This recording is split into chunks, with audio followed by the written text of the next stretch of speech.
Hello students, आज हम लोग बहुपद का मान किसी अचर राशि पर कैसे ज्ञात करते हैं, बहुपद के शून्य क्या होते हैं और शून्यकों के गुणधर्म क्या हैं, इन सब चीज़ों के बारे में अध्ययन करेंगे।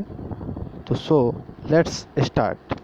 तो जैसा कि आप लोग स्क्रीन पर देख रहे हैं, लिखा हुआ है निम्नलिखित बहुपद हम लोग ले रहे हैं पी ऑफ एक्स, और पी ऑफ एक्स में लिखा हुआ है यहाँ पर आप देख सकते हैं 5x³ - 2x² + 3x - 2। ये जो बहुपद दिया गया है आपको यहाँ पर देखिए, नीचे लिखा हुआ है यदि पी ऑफ एक्स में सर्वत्र x के स्थान पर हम 1 प्रतिस्थापित करें तो हमें यह प्राप्त होता है। अर्थात हमारे पास एक बहुपद दिया गया है पी ऑफ एक्स और हम चाहते हैं कि x = 1 पर इस बहुपद का मान कैसे प्राप्त करें। तो ये आप सीखेंगे कि हम मान ज्ञात करना कैसे ज्ञात करते हैं। तो देखिए, इसको बहुत आसान है काम। सबसे पहले हमने क्या किया, यहाँ पर पी ऑफ एक्स में x के स्थान पर क्या रखा, 1 रख दिया।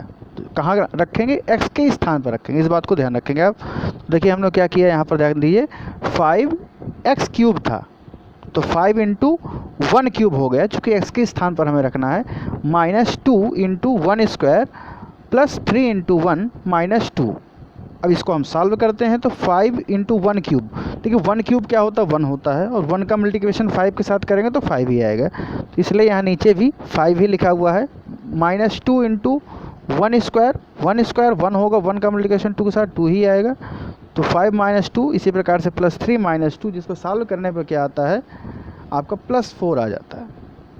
तो अर्थात पता चल गया हमें कि P(1) का मान कितना आया, 4 आ गया। तो अर्थात किसी बहुपद का किसी अचर राशि अर्थात किसी संख्या पर अगर हम मान ज्ञात करना चाहते हैं तो उसको कैसे ज्ञात करते हैं, आप लोग देख सकते हैं कि उसके लिए हम क्या करते हैं, उस x के स्थान पर, यानी जो भी अचर राशि हो, चर राशि हो, उसको x के स्थान पर रख देंगे। ठीक है, इसी प्रकार से आगे आप देख सकते हैं एक दूसरा एग्जाम्पल यहाँ पर दिया गया है 0 रख करके। तो x के स्थान पर हमने 0 रखा तो 5 × 0³ - 2 0² + 3 × 0 - 2, जिसको सॉल्व करने पर क्या आता है -2। अर्थात हम कह सकते हैं कि P(0) का मान कितना आ रहा है, यहाँ पर -2 आ रहा है। तो देखिए स्टूडेंट्स, इसी प्रकार से हमने देखा, यहाँ पर हमने देखा कि किसी भी बहुपद का किसी अचर राशि के लिए या अर्थात किसी संख्या पर उसका मान कैसे ज्ञात करते हैं। अब आइए यहीं से कॉन्सेप्ट स्टार्ट होता है कि यदि अगर हम किसी बहुपद में कोई ऐसी संख्या रखें चर के स्थान पर कि बहुपद का मान 0 हो जाए, तो अर्थात 0 आ जाना एक विशेष स्थिति है। उस स्थिति के बारे में हम देखते हैं आगे चल करके। तो जैसा कि आप स्क्रीन पर देख रहे हैं, यहाँ लिखा हुआ है बहुपद के शून्यक। तो बहुपद के शून्य क्या होते हैं, इसको थोड़ा सा आप पहले पढ़ते हैं हम लोग। लिखा हुआ है कि यदि एक चर राशि में बहुपद का मान चर राशि के स्थान पर कोई एक या एक से अधिक संख्याएं रखने पर 0 हो जाता है तो वह संख्या या फिर संख्याएं उस बहुपद के शून्य अर्थात जीरोस कहलाते हैं। तो यहाँ ध्यान देने वाली बात यह है कि P ऑफ x मान लीजिए कोई बहुपद है हमारा, इसमें हमने x के स्थान पर कुछ भी रख दिया, अल्फ़ा, बीटा, गामा या कोई भी संख्या हम यहाँ पर रख रहे हैं, और P ऑफ x का मान क्या हो जाता है, P ऑफ x का मान वहाँ पर हमारे पास 0 आ जाता है। P ऑफ x बराबर आ जाता है क्या, 0। तो इसका मतलब क्या हुआ कि जिस भी संख्या को रखने पर P ऑफ x का मान 0 हुआ है, वह संख्या ही इस बहुपद के क्या कहलाएगी, शून्यक। हो सकता है कि किसी बहुपद के एक से अधिक शून्यक हो, इसलिए यहाँ पर डेफिनेशन में ये भी बात कही गई है कि एक चर राशि के स्थान पर कोई एक या एक से अधिक संख्या भी हम रखें और शून्य मान प्राप्त हो सकता है। तो वह एक संख्या रखने पर अगर हो रहा है तो एक ही शून्यक होगा, और एक से अधिक संख्याएं यानी 2, 3, 4, 5 या जितनी भी संख्याएं रखने पर हमें शून्य प्राप्त हो रहा है, उतनी ही संख्याएं उस दिए गए बहुपद के क्या कहलाएंगे, शून्यक कहलाएंगे। तो इसको एक बार और हम एग्जाम्पल के माध्यम से समझते हैं। तो देखिए, जैसा कि आप स्क्रीन पर देख रहे हैं, यहाँ पर लिखा हुआ है कि बहुपद P ऑफ x बराबर है 2x - 5 का मान x बराबर 5/2 पर क्या होगा, यहाँ पर हम ये ज्ञात करने की कोशिश करते हैं।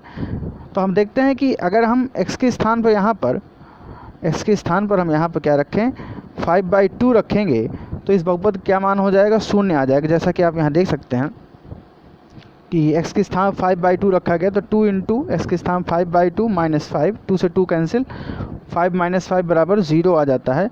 अर्थात हमने देखा क्या कि 5/2 दिए गए बहुपद x का क्या हो गया, शून्यक हो गया। तो देखिए डिफिनीशन के अनुसार ही इसको शून्यक हम कह रहे हैं यहाँ पर। जैसे कि अभी डिफिनीशन में आपने देखा कि किसी बहुपद का मान यदि किसी संख्या रखने पर 0 हो जाता है अर्थात शून्य हो जाता है तो वही संख्या उस बहुपद का क्या कहलाती है, शून्यक। तो यहाँ पर 5/2 बहुपद पी ऑफ एक्स अर्थात 2x माइनस 5 का क्या हो गया, शून्यक। आइए हम दूसरे एग्जाम्पल के माध्यम से समझते हैं कि बहुपद का शून्यक ज्ञात करने की क्या विधि इस्तेमाल की जाती है। यहाँ पर जैसे कि हमने अभी फर्स्ट एग्जाम्पल में हमने देखा, यहाँ पर हमने कोई विधि नहीं इस्तेमाल की, यहाँ पर केवल एक हमने क्रियाकलाप किया हुआ है कि 2x माइनस 5 एक बहुपद था जिसमें हमने x बराबर 5/2 रखा और हमारे बहुपद का मान शून्य हो गया। तब हमने कहा कि हाँ ये ठीक है शून्य का। लेकिन अगर किसी बहुपद का शून्य ज्ञात करना हो तो ऐसे हम अगर सोच कर रखेंगे मान x के तो बहुत समय लग सकता है। इसलिए क्या तरीका होगा किसी बहुपद का शून्य ज्ञात करने का, उसको हम इस एग्जाम्पल में समझते हैं।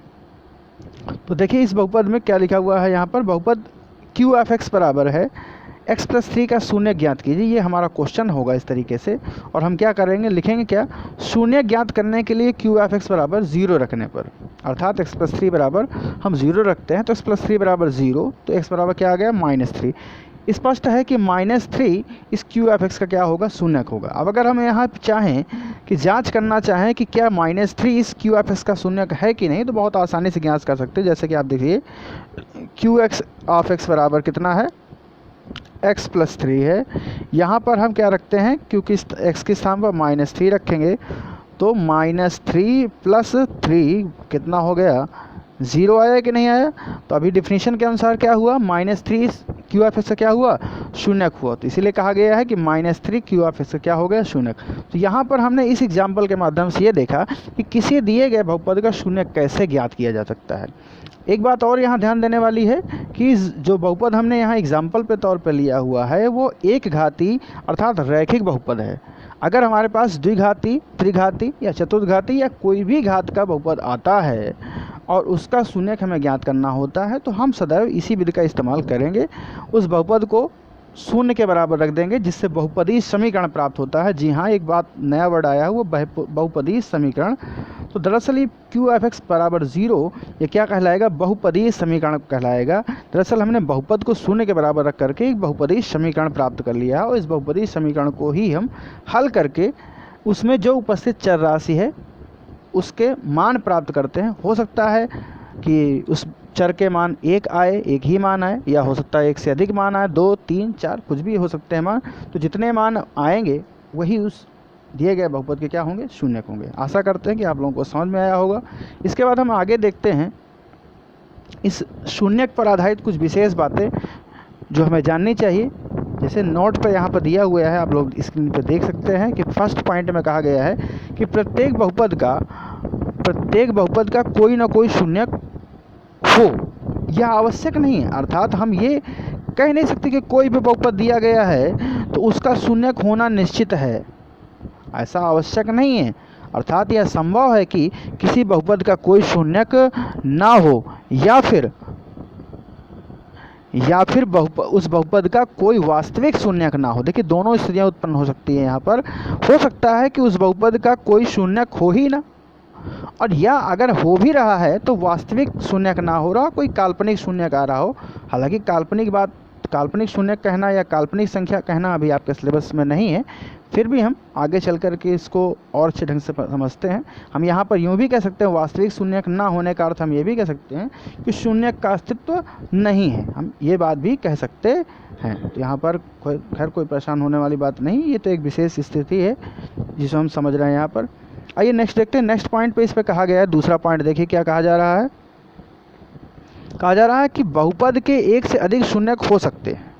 जी हाँ, अब ये जैसे हमने पीछे एग्जांपल्स में बात की, किसी बहुपद के 2, 3, 4, 5 या जितने भी हो सकते हैं शून्यक, तो इससे एक से अधिक शून्यक हो सकते हैं। और थर्ड पॉइंट पे बात कर रहे हैं कि प्रत्येक रैखिक बहुपद कोई भी रैखिक बहुपद अर्थात जिसकी घात 1 होती है उसका केवल एक और एक ही शून्यक होता है। अब देखिए, जैसे कि आपने पिछले वीडियोज़ में देखा था कि रैखिक बहुपद का जो मानक रूप था वो क्या था, ax प्लस बी।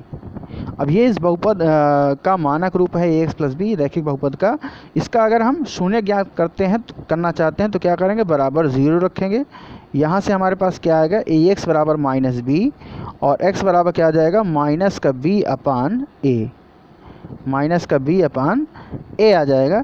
तो अर्थात इससे क्या पता चलता है कि माइनस बी अपान ए इस दिए गए बहुपद का क्या हो गया, शून्यक होगा। तो यहाँ पर ध्यान देने वाली बात है कि किसी भी रैखिक बहुपद का केवल एक और एक ही शून्यक होता है। आइए हम एक और विशेष चीज़ें देखते हैं कुछ। तो यहाँ पर देखिए, जैसा कि आप स्क्रीन पर देख रहे हैं कि विशेष करके एक पॉइंट बताया गया है। क्या पॉइंट बताया गया, ध्यान समझिए इस बात को, कि किसी बहुपद p ऑफ x के शून्यक बहुपदीय समीकरण p ऑफ x बराबर 0 के मूल कहलाते हैं। देखिए यहाँ पर दो शब्द आ रहे हैं, एक शब्द आता है शून्यक और एक शब्द आता है मूल। दरअसल आगे चल करके हमें दोनों ही शब्द मिलते हैं और कई बार ऐसा होता है कि हम इन शब्दों को नहीं समझ पाते हैं, या यथा स्थान क्या सही स्थान पर शून्यक शब्द का इस्तेमाल होगा या फिर मूल शब्द का इस्तेमाल होगा। दरअसल इनमें कोई बहुत ज़्यादा विशेष भेद नहीं है, इसलिए यहाँ पर इस बारीकी को समझने की कोशिश करते हैं कि आखिरकार शून्यक क्या है और मूल शब्द क्या है। तो आइए देखते हैं, इसीलिए इस पॉइंट को बताया जा रहा है यहाँ पर।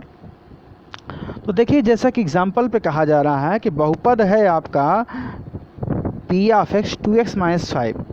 तो जब हम बहुपद कहते हैं तो उसका शून्यक ज्ञात करने की अगर हम बात करें तो यहाँ शून्यक कितना आया, देखिए 5/2 कहा गया है। जैसा कि आप पीछे एग्जाम्पल पे इसका ज्ञात भी किए हैं कि तो बहुपद 2x माइनस 5 का शून्यक क्या हुआ, 5/2। तो इसका यहाँ शून्यक कहा जाएगा।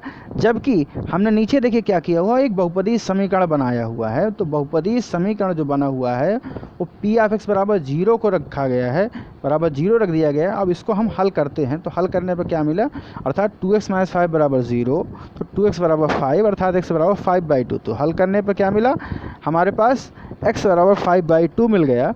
तो यहाँ पर पता चलता है कि बहुपदीय समीकरण p ऑफ x बराबर 0 का मूल क्या हुआ, 5/2। यहाँ ध्यान दे सकते हैं, आप देख सकते हैं कि जब हमने मूल कहा तो किसका मूल कहा, समीकरण का मूल कहा। अर्थात यहाँ पर ध्यान देने वाली बात यह है कि जब बहुपद कहा जाएगा तो क्या होगा, शून्यक होगा। वहाँ पर बहुपद में क्या होगा, शून्यक कहलाएगा वहाँ पर। और जब बहुपदीय समीकरण होगा अर्थात कोई भी समीकरण होगा तो वहाँ क्या कहलाएगा, मूल कहलाएगा। इस बात को हम विशेष तौर पे ध्यान रखते हैं, ठीक है। तो आशा करते हैं कि ये बात आपको समझ में आ गई होगी। एक ऐसी ही कुछ विशेष बात और हम ध्यान देते हैं, जैसा कि आप यहाँ स्क्रीन पर देख रहे हैं कि एक अचर बहुपद यहाँ पर आपको कहा गया कि 5। तो चूंकि 5 एक अचर बहुपद है जो कि शून्येतर अचर बहुपद है, क्योंकि ये शून्य नहीं है। तो यहाँ पर देखिए क्या लिखा हुआ, क्या आप बता सकते हैं कि इसका शून्यक क्या हुआ। तो 5 एक अचर बहुपद है, इसका शून्यक क्या है इसे हमको बताना है कि इस बहुपद का कोई शून्यक नहीं। तो 5 का तो कोई शून्यक है ही नहीं भाई, जब केवल 5 लिखा हुआ तो उसको हम कैसे 0 कर सकते। अगर वहाँ x होता, x होने का अर्थ ये है कि x की घात वहाँ पर 1 2 3 4 5 6 कुछ भी होती है, यानी कम से कम एक घात x की होती, या फिर जो भी चर राशि हो y भी होता तो भी उसकी कम से कम एक घात होती, तो हम ज़रूर उसका शून्य ज्ञात कर सकते हैं। लेकिन यहाँ ध्यान देने वाली बात यह है कि जब बहुपद हमारे पास कहा गया 5 कहा गया, तो 5 को हम क्या लिख सकते हैं, 5x की पावर 0 या फिर 5y की पावर 0 या 5t की पावर 0, हम जो कुछ भी कहना सकते, कोई भी चर वहाँ ले सकते हैं। लेकिन वो जो भी चर लेंगे उसकी घात कितनी होगी, 0। तो यहाँ 5 को क्या लिख सकते हैं, 5x की पावर 0 में x के स्थान पर, ध्यान दीजिए आप, x के स्थान पर किसी भी संख्या को प्रतिस्थापित करने पर हमें 5 ही प्राप्त होगा। अर्थात कहने का मतलब ये है कि अगर हमारे पास लिखा हुआ है 5x की पावर 0, अब यहाँ पर हम रखते हैं 5x के स्थान पर मान लीजिए हमने 1 रखा, 1 रखेंगे तो 5 × 1 की पावर 0, तो 5 × 1, चूँकि 1 की संख्या की घात 0 करने पर मान कितना आता है, एक ही आ जाता है। तो 5 × 5 कितना है, 5। तो क्या आपको 5 के अतिरिक्त कुछ दूसरा मिला, नहीं मिला। अगर हम यहाँ इसी प्रकार से यहाँ पर हम 5x की पावर 0 है, वहाँ पर मान लीजिए हमने x के स्थान पर 3 रख दिया, तो 3 की पावर 0 हो गया। तो 5 × 3 की पावर 0 फिर से 1 आ गया, तो कितना आया, 5 आया। तो यही बात यहाँ पर कही जा रही है, जो आप देख सकते हैं कि 5x⁻0 में x के स्थान पर किसी भी संख्या को प्रतिस्थापित करने पर अर्थात रखने पर हमें 5 ही प्राप्त होता है। तो इससे क्या निष्कर्ष निकला है? तो वस्तुतः एक शून्येतर अचर बहुपद का कोई शून्यक नहीं होता है। यहाँ पर बहुत ही इंपॉर्टेंट बात आपको बताई जा रही है कि कोई भी शून्येतर अचर बहुपद होता है तो उसका कोई शून्यक नहीं होता। जैसा कि अभी आपको पीछे नोट में बताया गया था कि हो सकता है कि किसी बहुपद का कोई भी शून्यक ना आए। तो ध्यान दीजिए, यहाँ पर शून्येतर अचर बहुपद एक ऐसा बहुपद होता है जिसका कोई भी शून्यक नहीं होता है। अब यहाँ पर एक बात और उठती है कि चूँकि हमने पीछे शुरुआत में शून्य बहुपद के बारे में भी ध्यान दिए पढ़ा हुआ है कि शून्य बहुपद भी होते हैं, तो अर्थात शून्य बहुपद के शून्यकों के बारे में हम क्या कह सकते हैं। तो यहाँ ध्यान दीजिए, लिखा हुआ शून्य बहुपद के शून्यकों के बारे में क्या कहा जाए। तो परंपरा के अनुसार प्रत्येक वास्तविक संख्या शून्य बहुपद का एक शून्यक होती है। अर्थात जब बहुपद शून्य ही है, जब शून्य है तो हम कुछ भी कह सकते हैं कि चलिए 5 रखने पर 0 शून्य आ गया, या 7 रखने पर आ गया, 8 रखने पर आ गया। अर्थात कोई भी प्रत्येक वास्तविक संख्या रखने पर शून्य ही आएगा। तो हम कह सकते हैं कि शून्य बहुपद जो होता है उसका शून्यक प्रत्येक वास्तविक संख्या हम कह सकते हैं। तो आशा करते हैं कि आप लोगों को ये सारी बातें समझ में आई होंगी। आप एक बार इस वीडियो को ज़रूर देखें। धन्यवाद।